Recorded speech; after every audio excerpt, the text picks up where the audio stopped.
Second question है right true और false. तो हमें ट्रू फॉल्स करने, ये ट्रू फॉल्स दिए हुए, तो इस क्वेश्चन में हमें 6 ट्रू फॉल्स के आंसर करने। देखिए वन बाय वन। फर्स्ट है ट्रू फॉल्स बताना है। Line segment joining the centre to any point on circle is a radius of circle. अब समझना कि सेंटर को सर्कल के किसी भी पॉइंट से ज्वाइन करने वाली लाइन, सर्कल पे जो ये सारे कोई भी पॉइंट हो सकता है, उससे ज्वाइन करने वाली लाइन क्या होती है? रेडियस होती है। और यही हमें दिया है, इसका मतलब ये क्या है? ट्रू है। क्लियर है? तो सर्कल के किसी भी पॉइंट को सेंटर है ये, सेंटर से ज्वाइन करने वाली लाइन क्या होगी? रेडियस होगी। ट्रू है। नेक्स्ट देखिए, तो सेकंड है a circle has only finite number of equal cord. A circle has only finite number of equal cord. True है या फॉल्स है? अब कॉर्ड क्या होती है? कॉर्ड क्या होती है कि दो पॉइंट के, कोई सर्कल पे दो पॉइंट लिए हमने, सर्कल के आर्क ये है, इस पे कोई दो पॉइंट लिए, उनको ज्वाइन किया, तो ये लाइन जो है ये है कॉर्ड। और इक्वल कॉर्ड की बात हो रही है। इक्वल कॉर्ड मतलब जिनकी लेंथ इक्वल हो। तो जैसे ये कॉर्ड है, ये एक इक्वल लेंथ की होगी, ठीक है। एक कॉर्ड और मैंने मान लो सपोज करो यहां बना ली, ये इक्वल लेंथ की कॉर्ड है, या यहाँ पर एक कॉर्ड बना ली, ये इक्वल लेंथ की कॉर्ड। तो ऐसी कुछ ही संख्या में, ओनली फाइनाइट नंबर में कॉर्ड होंगे। क्या ये सही बात है कि ओनली फाइनाइट नंबर होगा? नहीं, ये फॉल्स है। क्यों फॉल्स है? क्योंकि सर्कल में कितने पॉइंट है? सर्कल में इनफाइनाइट पॉइंट है। ये हमने पढ़ा है, सर्कल में कितने पॉइंट है? इनफाइनाइट पॉइंट्स हैं। और जब सर्कल पे इनफाइनाइट पॉइंट है, तो ये कोई सर्कल है, तो इस सर्कल इस पॉइंट से सेम डिस्टेंस पर कितने पॉइंट हो सकते हैं? फाइनाइट नंबर या इनफाइनाइट नंबर पॉइंट हो सकते हैं? इनफाइनाइट हो सकते हैं। तो इस पॉइंट से infinite number of equal chords हो सकती हैं, ठीक है। तो इक्वल कॉर्ड्स कितने हो सकते हैं? फाइनाइट की इनफाइनाइट? तो इनफाइनाइट, इसलिए ये क्या है? फॉल्स है। ये समझ गए? तो यहां पर अगर इनफाइनाइट देता तो वो सही होता, ठीक है। Infinite number of equal cord अगर लिखा होता तो क्या होता? करेक्ट होता, ठीक है। नेक्स्ट देखें। अब देखिए third, if a circle is divided into 3 equal arcs, each is a major arc. Each is a major arc. अगर एक सर्कल को 3 इक्वल आर्क में हम डिवाइड कर दें, इक्वल आर्क में डिवाइड करने का क्या मतलब है कि आप सपोज करो कि इस सर्कल के हमने 3 पार्ट कर दिए इस तरह से, तो ये एक आर्क है, ये वाली लाइन जो है इसकी आउटसाइड लाइन, ये एक आर्क है और ये एक आर्क है, और तीनों क्या है? इक्वल आर्क हैं। एक तरह से ये तीनों इक्वल आर्क हैं। तो इनमें से हर each is a major arc, हर एक मेजर आर्क है। क्या ये सही है ये स्टेटमेंट? नहीं, ये स्टेटमेंट गलत है, ठीक है। अब ये स्टेटमेंट कि ये मेजर आर्क है तीनों, ये गलत क्यों है?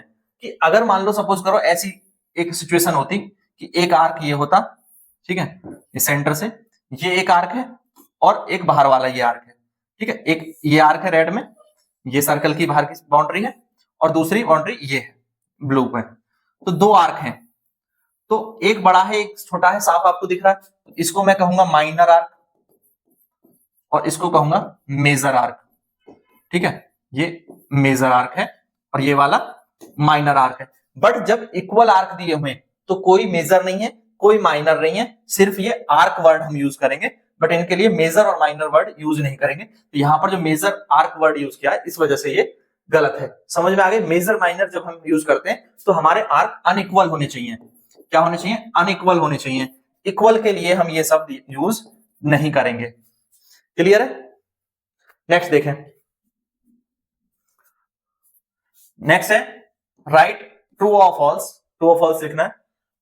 A chord of a circle which is twice as long as its radius. Radius से क्या है? ट्वाइस है। तो is a diameter of circle. तो वो डायमीटर ऑफ सर्कल है। ये सही है कि गलत है? एक सर्कल है और इस सर्कल की एक कॉर्ड है। कॉर्ड हम जानते हैं दो पॉइंट को ज्वाइन करती है, ये ऐसे होती है कॉर्ड। सर्कल पे किन्हीं दो पॉइंट को ज्वाइन करने वाली लाइन कॉर्ड होती है। अब कोई ऐसी कॉर्ड जो सर्कल के डबल हो, ओ सॉरी रेडियस के डबल हो। तो रेडियस क्या होती है? सेंटर से ज्वाइन करने वाली लाइन सर्कल को, वो रेडियस होती है। और उसकी डबल हो गई, तो डबल हो गई तो ये क्या हो गया? पूरा कंप्लीट डायमीटर हो गया, और ये डायमीटर होती है। और यही हमें दिया है, यानी ये स्टेटमेंट बिल्कुल सही है। स्टेटमेंट क्या है? ट्रू है। क्लियर है? ये बात समझ में आई? कि रेडियस का डबल डायमीटर होता है, और अगर ऐसी कोई कॉर्ड है जो रेडियस की डबल है तो वो डायमीटर होगी। ये बात सही है, ये यहाँ पर लिखा हुआ है। A chord of a circle which is twice as long of its radius is a diameter of circle. Clear है? नेक्स्ट देखें। नेक्स्ट है sector is the region between chord and its corresponding arc. Sector क्या होता है? Sector किसे कहते हैं समझो पहले।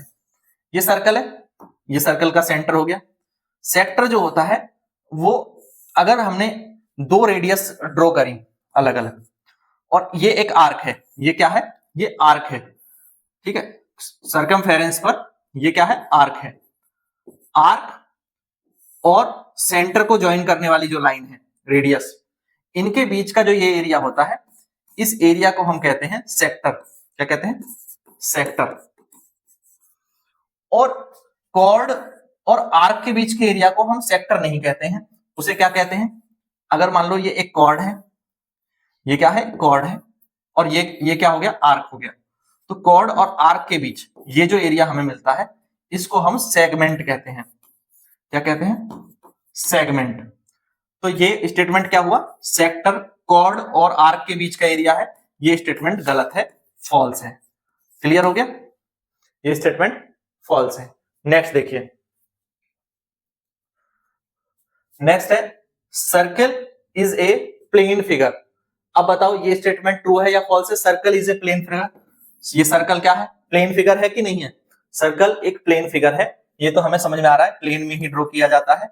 एक प्लेन फिगर है जिसकी कोई थिकनेस नहीं होगी, जिसकी कोई थिकनेस नहीं होगी, ये एक प्लेन फिगर है। प्लेन फिगर क्या होती है? जिनकी कोई थिकनेस नहीं होती, नो थिकनेस, नो थिकनेस। ऐसी जो फिगर्स होते हैं, ऐसी जो शेप होती हैं, उन्हें हम प्लेन फिगर कहते हैं, ठीक है, जिनकी कोई थिकनेस नहीं होती। आपने एक वर्ड पढ़ा होगा 2D, ठीक है, 2 dimension, they have only length and breadth but they do not have the thickness, उन्हें हम प्लेन फिगर बोलते हैं। तो सर्कल भी क्या है? एक प्लेन फिगर है, ये ट्रू है, ये आप सभी जानते हैं, ठीक है। क्लियर हो गया? तो ये क्वेश्चंस आपको अच्छे से समझ में आए। वीडियो पसंद आए तो लाइक करें, शेयर करें, और अपने सभी दोस्तों को ये वीडियो जरूर शेयर करें, और चैनल को सब्सक्राइब करना ना भूलें। इसी तरह के और क्वेश्चन देखने के लिए प्ले लिस्ट पर जाएं। Thank you, thanks for watching.